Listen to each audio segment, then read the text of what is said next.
Sharjah international book ഫെയറിൽ 2024 ഒരുപാട് പുസ്തകങ്ങളാണ് പ്രകാശനം ചെയ്യപ്പെട്ടത്. നമ്മുടെ മലയാളികളായ ഒരുപാട് എഴുത്തുകാരുടെ പുസ്തകങ്ങൾ പ്രകാശനം ചെയ്തു. അതിൻ്റെ നമുക്ക് ഒരു 2024 പുസ്തക പ്രകാശനത്തിൻ്റെ പുസ്തകങ്ങളുടെ ഒരു യാത്രയിലേക്കാണ് തുടങ്ങുന്നത്. ആ യാത്രയിൽ നിങ്ങൾക്കും ഒത്തുചേരാം. ഇന്നു മുതൽ നമ്മൾ ആ ഷോ തുടങ്ങുകയാണ്. അപ്പോൾ ആർക്കെങ്കിലും ഇതിൻ്റെ ഭാഗമാകണമെന്ന് ആഗ്രഹമുണ്ടെങ്കിൽ താഴെ കൊടുത്തിരിക്കുന്ന നമ്പറിലേക്ക് കോൾ ചെയ്യാം. നമ്മുടെ ഈ യാത്രയുടെ കൂടെ സഞ്ചരിക്കാം. അപ്പോൾ എല്ലാ എഴുത്തുകാർക്കും എല്ലാ ഭാഷാസ്നേഹികൾക്കും നമസ്കാരം. ഈ ഷോയിലേക്ക് സ്വാഗതം.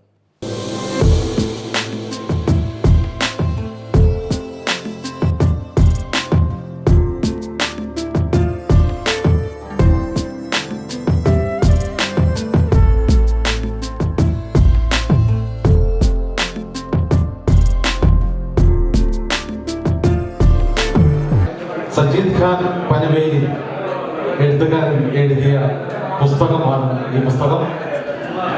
അരനൂറ്റാണ്ട് മുമ്പ് മലപ്പുറം ജില്ലയിൽ നിന്ന് എടപ്പാളിൽ നിന്ന് ഒരു ചെറിയ പായക്കപ്പലിൽ പ്രവാസ ലോകത്തേക്ക് വന്ന് തന്റെ ജീവിതം കൊണ്ട് പലർക്കും മാതൃകയാവുകയും ജീവിതം കൊണ്ടും കഠിനാധ്വാനം കൊണ്ടും അത്ഭുതങ്ങൾ സൃഷ്ടിക്കുകയും ചെയ്ത ബാബാജിയുടെ ജീവചരിത്രമാണ് ഈ പുസ്തകം.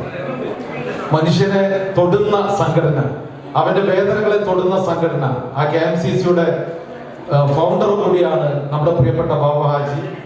ഈ പുസ്തകം പ്രകാശനം ചെയ്യാൻ ഇവിടെ എത്തിയിരിക്കുന്നത് നമ്മുടെയൊക്കെ പ്രിയങ്കരനായ മിസ്റ്റർ സാലിം ഹുമൈദ് അൽ സംസി. AI എക്സ്പേർട്ട് ആണ്, ഈസ് റൈറ്റർ ടു, ഒരു പുസ്തകത്തിന്റെ രചയിതാവാണ്.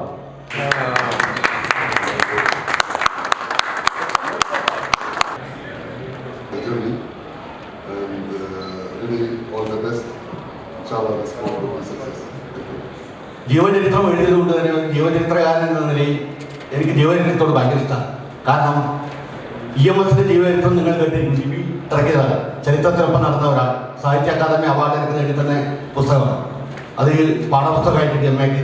അങ്ങനെ അത്രയും നല്ലൊരു എനിക്കൊരു അംഗീകാരം കിട്ടിയ ഒരു മേഖലയായിരുന്നു ജീവചരിത്രം. അരാം നൂറ്റാണ്ട് ഈ ഗൾഫിൻ്റെ കൊടുങ്കാറ്റും തെന്നലും അഗ്നിയും കടലും എല്ലാം കണ്ട ആ മനുഷ്യന്റെ ഈ പുസ്തകത്തിന് എല്ലാവിധ അഭിവാദ്യങ്ങളും അറിയിക്കുന്നു. അതുപോലെ ഇതുപോലൊരു ഉദ്ഘാടകന്റെ കൂടെ എനിക്ക് ഇരിക്കാൻ കഴിഞ്ഞതിൽ സന്തോഷം രേഖപ്പെടുത്തുന്നു.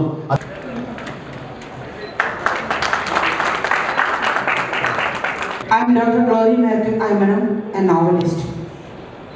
You know why ഞാൻ ആദ്യം ഇൻഷാ അല്ലാഹ് എന്ന് പറയാൻ കാരണം ഇന്നത്തെ കാലത്ത് ഇങ്ങനെ ഒരു മതമൈത്രി കാണാൻ വളരെ ബുദ്ധിമുട്ടാണ്. Everything in my life, beautiful things in my life happen accidentally. No other caste, creed, religion, any color, any country, just human beings. So, through love, we must love each other. Jesus said, we must love each other. വായിച്ചാൽ മാത്രം പോരാ, spread the love to each other.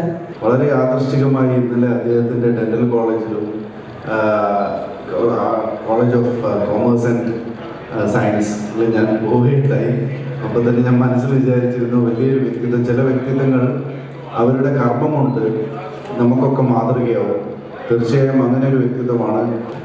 ചില വ്യക്തിത്വങ്ങൾ നമുക്കറിയാം, it is the extra that they contributes makes dum extra ordinary and always in demand. ആ ഒരു extra കോൺട്രിബ്യൂഷനാണ് തീർച്ചയായിട്ടും ഇങ്ങനെയുള്ളവരെ നമ്മൾക്കൊക്കെ മാതൃകയാക്കുന്നത്. ഇനിയും ഒരുപാട് കാര്യങ്ങൾ ചെയ്യാൻ ബാബാജി സാറിന് സാധിക്കട്ടെ എന്ന് ആത്മാർത്ഥമായി പ്രാർത്ഥിക്കാൻ ഞാൻ അവസരം ഉപയോഗിക്കുന്നു. അതുപോലെ ഈ പുസ്തകം പബ്ലിഷ് ചെയ്ത ലിവി പബ്ലിഷേഴ്സിനും എൻ്റെ ആശംസകൾ. ഞാൻ ഒരുപാട് പ്രയാസപ്പെട്ട് ചെറിയ ആ ജീവിതത്തിൽ 14 വയസ്സിൽ തന്നെ നാട് വിട്ടാണ്. ആ കഥയൊക്കെ എൻ്റെ ബുക്കുകളിലൊക്കെ ഞാൻ എഴുതിയിട്ടുണ്ട്. 14 വയസ്സിൽ നാട് വിടുമ്പോൾ എൻ്റെ വിദ്യാഭ്യാസം എന്താണെന്നും ഒക്കെ നിങ്ങൾക്ക് അറിയണം. ഇപ്പോഴത്തെ പിള്ളേരെ കയ്യിൽ നല്ല പൈസയും വായിൽ നല്ല വിദ്യാഭ്യാസമുള്ളവരാണ് ഇപ്പോഴത്തെ ചെറുപ്പക്കാർ. അവർക്ക് യാതൊരു പ്രയാസമില്ല. അതേപോലെ എല്ലാ കാലഘട്ടം എങ്കിലും കുറച്ചൊക്കെ പലവരുടെയും പ്രാർത്ഥന കൊണ്ടും നന്മ കൊണ്ടും ഒക്കെ എനിക്ക് കൂടി കുറച്ചൊക്കെ പഠിക്കാനും കുറച്ചൊക്കെ സാധിച്ചു. എവിടെയെങ്കിലും ചെന്നവരൊക്കെ അവരുടെയൊക്കെ സഹായത്താൽ ഒക്കെ മറ്റു രാജ്യങ്ങളിൽ നിന്നും പഠിക്കാനൊക്കെ ശ്രമിക്കും. അങ്ങനെയൊക്കെ പഠിച്ചു ഡിഗ്രികളൊന്നും എടുക്കാൻ കഴിഞ്ഞില്ലെങ്കിൽ ബഹുമാനായ സാജിദ് ഖാൻ എൻ്റെ ഒരു ബുക്ക് എഴുതി ഞാൻ എന്നോട് വന്നിട്ട് അതിൻ്റെ കണ്ടൻസ് ഒക്കെ കുറച്ച് പറഞ്ഞു തന്നിരുന്നു എന്നല്ലാതെ മുഴുക്കെ ഞാൻ കണ്ടിട്ടില്ല. എന്നെ പറ്റി എഴുതലുണ്ടല്ലോ. അപ്പോൾ എന്നോട് സംബന്ധിച്ച് വെച്ച് ഞാൻ പറഞ്ഞു നിങ്ങൾ എന്നെ ദോഷപ്പെട്ടിട്ടൊന്നും എഴുതില്ല എന്ന് എനിക്കറിയാം, നിങ്ങൾ എഴുതിക്കോളി, ഇനിയിപ്പോൾ ദോഷപ്പെടുത്തി എഴുതിയാലും കുഴപ്പമില്ല. ഒരാൾ എഴുതിയതുകൊണ്ടൊന്നും ഒരാൾ പറഞ്ഞതുകൊണ്ടൊന്നും തീരാൻ പോണ കഥയില്ലല്ലോ ഈ രാജ്യത്തെ ഈ ലോകത്തുള്ള ജീവിതം. ഇനിയും കുറേ ബുക്കുകൾ എഴുതണമെന്നൊക്കെ ഉണ്ട്. അതിനൊക്കെയുള്ള സഹായങ്ങൾ ഇതൊക്കെ ഉണ്ടാവും എന്ന് പ്രതീക്ഷിക്കുന്നു. ഞാൻ എൻ്റെ സുഹൃത്തു കൂടിയായ സാജിദ് ഖാനെ അഭിനന്ദിക്കുന്നു. സന്തോഷം കൊണ്ട് മൂടുന്നു, സന്തോഷം കൊണ്ട് പുതക്കുന്നു. എനിക്ക് ഒരുപാട് സന്തോഷമുണ്ട്. എന്നെ പറ്റി ഒരു ബുക്ക് അങ്ങനെ എഴുതിയതിൽ ഞാൻ വായിച്ചിട്ടില്ല. എന്തായാലും ഞാൻ അതിനെ അംഗീകരിച്ചു, ഞാൻ അതിനെ സ്വീകരിച്ചു, ഞാൻ അതിനോട് സന്തോഷിക്കുന്നു. ഞാനതിന് എല്ലാവിധ അഭിനന്ദനങ്ങളും നേരുന്നു, എല്ലാവിധ ആശംസകളും നേരുന്നു. ജയ് ഹിന്ദ്. മലപ്പുറം ജില്ലയിലെ എടപ്പാടിനടുത്തുള്ള മാണൂരിൽ നിന്ന് ഭാരതപ്പുഴ നീന്തിക്കിടന്ന് ട്രെയിനിൽ ടിക്കറ്റ് എടുക്കാതെ ചെന്നൈയിലെത്തി, ചെന്നൈയിൽ നിന്ന് അന്തമാനിലെത്തി, അന്തമാനിൽ നിന്ന് ഒരു സംഭവം ഉണ്ടാവുന്നത്. അന്ന് അദ്ദേഹത്തിന് 16 വയസ്സാണ്. 16 വയസ്സുള്ള അദ്ദേഹം അവിടെ ഒരു ചെറിയൊരു ബിസിനസ്സൊക്കെ തുടങ്ങിയ സമയത്ത് അദ്ദേഹം ഒരു സൈക്കിളൊക്കെ വാങ്ങിച്ചു.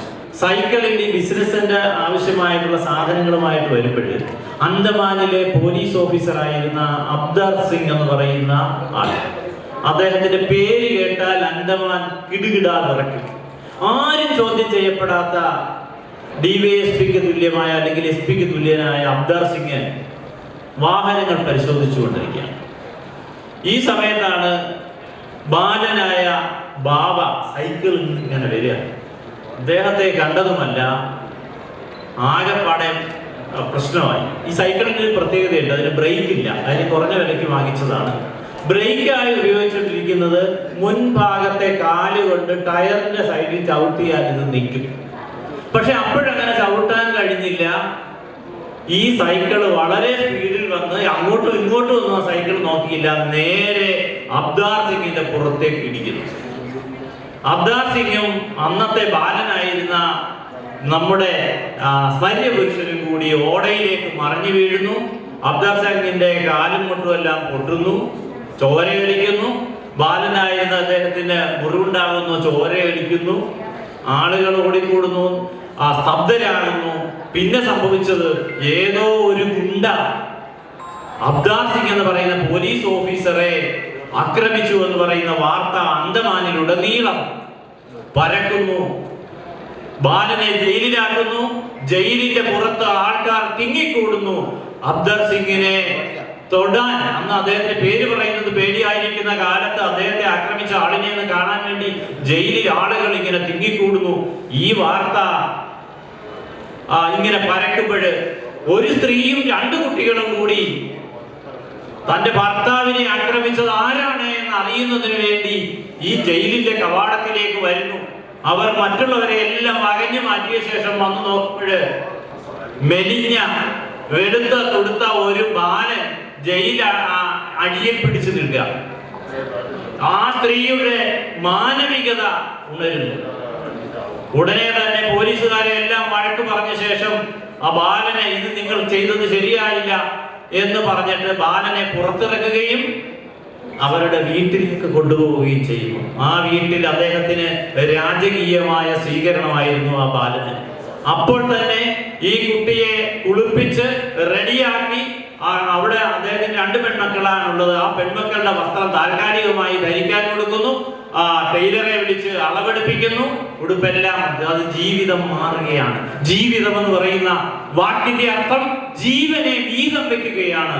വളരെ ധന്യമാർന്ന നിമിഷങ്ങളാണ് ഉള്ളത്. അദ്ദേഹത്തോട് എനിക്ക് തീർത്താൽ തീരാത്ത കടപ്പാടും സ്നേഹവും ഉണ്ട്. അതുകൂടി രേഖപ്പെടുത്തിക്കൊണ്ട് ഞാൻ നിർത്തുന്നു.